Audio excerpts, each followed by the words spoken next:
melihat gejolak daripada ormas-ormas dan melihat gejolak partai, nggak menutup kemungkinan untuk bisa menjadi presiden berdasarkan amanat umat dan kondisi negara yang memungkinkan. Rizal Ramli memutuskan siap memimpin Indonesia untuk tahun 2024. Demi Allah, Allah sudah tentukan siapa presiden 2024. Allah sudah tahu. Yang Allah nilai, apa kau lakukan. Kalau sudah jadi presiden tapi menghalalkan segala cara, presidenmu bukan diri Allah, tapi kau akan menjadi penghuni api neraka. Kalau saya maju 2024 jadi cawapres, dukung atau tidak? Dukung atau tidak? Siap para ulama, takbir. Hari pertama kami jadi presiden, saya akan tangkap 100 orang paling brengsek di Indonesia. Semua orang mau punya obsesi dan cita-cita, tetapi bagaimana cara kesananya? Jangan menghalalkan segala cara, jangan fitnah kiri kanan, jangan serempet kiri kanan. Jenderal-jenderal bilang Rizal Ramli itu dia pinter, dia itu udah punya brevet, kalian nggak ada apa-apanya. Jangan kalau dia ngomong apa aja diem. Biar profesor doktor, biar dia punya gelar apa saja, bahkan ketua majelis ulama sekalipun dalam profesi keagamaan, tapi kalau dia tidak sabar, demi Allah tidak akan sukses menghadapi masalah.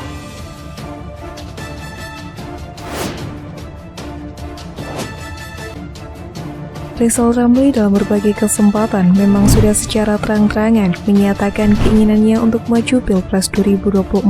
Jika terpilih, dia bahkan segera membatalkan mega proyek dari Presiden Joko Widodo terkait pemindahan ibu kota negara dari DKI Jakarta ke Pulau Kalimantan. Bukan tanpa alasan Rizal Ramli hendak membatalkan proyek besar tersebut. Rizal Ramli berpendapat bahwa ada banyak negara yang mengalami kegagalan saat memindahkan ibu kota.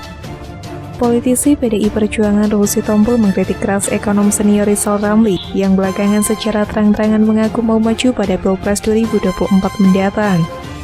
Ruhut mengatakan jalan pikiran Rizal Ramli semakin hari semakin tidak waras, sebab untuk bisa maju Pilpres 2024 nanti Rizal Ramli harus membutuhkan amunisi berupa dukungan partai politik, sedangkan Rizal Ramli sendiri bukan orang parpol. Lagi pula, kata Luhut, mustahil jika ada partai politik yang mau meminang Rizal Ramli. Parpol peserta pemilu, kata dia, bakal lebih memilih calon lain. Ini orang makin sableng saja. Siapa yang mau memilih dia? Tahu nggak, untuk jadi calon presiden itu jelas harus dipilih 20% partai politik. Partai politik mana yang mau memilih seorang sedeng kayak dia? Tegas saya katakan, kata Luhut kepada wartawan pada Senin 24 Februari 2022. Ruhut mengatakan cita-cita seorang Rizal Ramli untuk maju Pilpres 2024 mendatang hanya sekedar halusinasi belaka. Dia justru kasihan melihat Rizal Ramli yang ngebut nyapres tersebut. Jadi sudahlah, Rizal Ramli jangan berhalusinasi terus. Kalau berhalusinasi terus kasihan saya lihat dia, tuturnya. Mantan Menko Perekonomian Rizal Ramli menanggapi pemecatan dilakukan Presiden Jokowi terhadapnya beberapa tahun lalu. Hal itu saat ia menjabat sebagai Menteri Bidang Kemaritiman periode Jokowi Yusuf Kala. Namun Rizal Ramli hanya bekerja selama 11 bulan sebelum akhirnya dipecat oleh Presiden Joko Widodo. Lihat itu ketawa geli, karena kodok itu kan berasalnya dari cebong. Cebong dari Solo dibawa ke istana.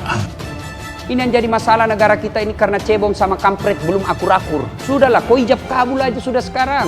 Pak Jokowi sama Pak Prabowo saja sudah ada madem. Masa kalian cebong kampret masih baku hantam? Apa yang dikatakan kampret selalu diprotes sama cebong. Cebong dikatakan kampret tidak. Kapan kita mau baik-baik? Seperti yang diketahui, Presiden Joko Widodo mengatakan tidak akan menghalangi siapapun maju dan mencalonkan diri pada Pilpres 2024.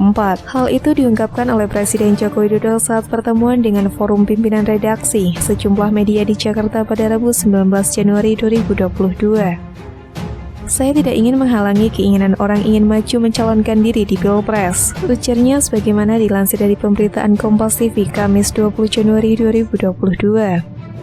Dia pun mengungkapkan alasannya, menurut Jokowi agar masyarakat mempunyai banyak pilihan dalam perhelatan pesta demokrasi 5 tahunan tersebut.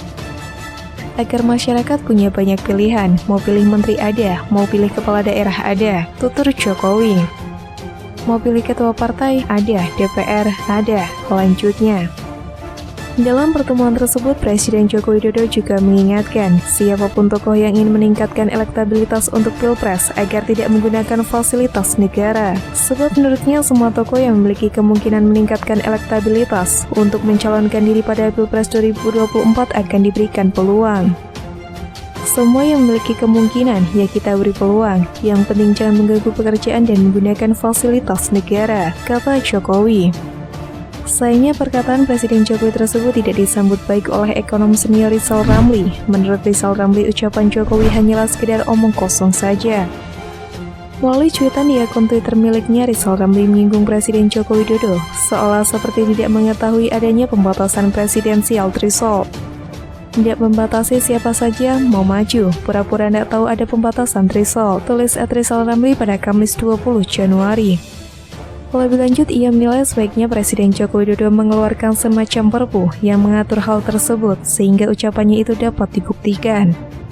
Mau tinggal kasih signal atau perpu, baru itu omongan punya arti. Ini mah ngedabrus atau omong kosong doang, ujarnya menambahkan. Presidensial threshold merupakan ambang batas perolehan suara yang harus diperoleh oleh partai politik dalam suatu pemilu untuk dapat mengajukan calon presiden. Presidensial threshold awalnya dirumuskan dalam Undang-Undang Nomor 23 Tahun 2003 tentang Pemilihan Umum Presiden dan Wakil Presiden. Saat ini ketentuan presidensial threshold mengatur pencalonan presiden dan wakilnya harus didukung minimal 20% kursi DPR atau 25% suara sah nasional. Bukan hanya Rizal Ramli yang memiliki ambisi untuk menjadi calon presiden 2024 mendatang. Novel Bamukmin yang sama ambisinya dengan Rizal Ramli yang menyebutkan dirinya layak maju di Pilpres 2024 mendatang karena pendukung dari gerombolan 212 tidak sedikit. Wakil Sekjen Persaudaraan Alumni 212 Novel Bamukmin yakin masuk bursa Cawapres 2024. Ia bahkan sudah memiliki program kerja 100 hari pertama jika jadi Wapres. Salah satu prioritas Novel Bamukmin jika jadi Wapres adalah membela keadilan. Salah satunya Novel Bamukmin akan memenjarakan semua penista agama. Saya ditanya oleh wartawan soal 100 hari Cawapres, menang saja enggak, sudah ditanya 100 hari. Tetapi yang pasti kalau ditanya 100 hari, saya sebagai Cawapres pasti saya bela keadilan. Saya pasti penjarain tuh semua penista agama, kata Novel Bamukmin seperti dikutip dari Hops ID. Walau Istimewa Ulama belum umumkan keputusan mereka, namun Novel Bamukmin mengaku telah punya banyak alasan kenapa dia layak maju di Pilpres 2024. Dia sangat yakin bahwa mayoritas pendukung gerakan 212 yang berjumlah 13 juta orang merujuk aksi tahun 2018 akan memberikan dukungan di pemilu 2024.